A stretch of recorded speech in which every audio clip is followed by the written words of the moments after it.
In this video, I'm going to show you a complete step-by-step guide on how I was able to fix Telegram connection problem. So if you're also currently facing that exact problem right now and you want to be able to fix this, well then this video is going to be perfect for you. So actually what we're going to do firstly is to just close our Telegram app, and instead you're going to open up your settings app. So go into your settings app, and now you should be taken to this page right here, as you can see.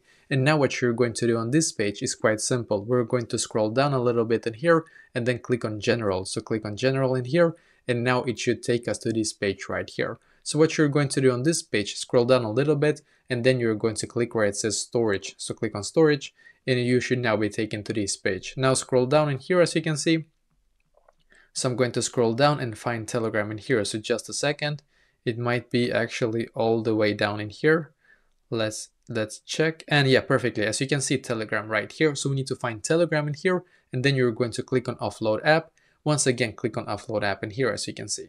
It's going to load here, and then click on the blue button here again. What will happen now is that you will now get automatically the newest update for Telegram, and it's going to fix all the bugs that were currently in the last update basically. So when you have actually done so and it says offload app here once again for you, you can now just go back into your Telegram app, and this should actually fix this problem for you. If it's still not like working for you, you might need to check your Wi-Fi or mobile data connection. You could always just swipe like this, then enable airplane mode and then disable it to be able to quickly actually get a stronger connection than before. This is actually a good tip that you can actually do it like this, and you will get a little bit stronger connection than before.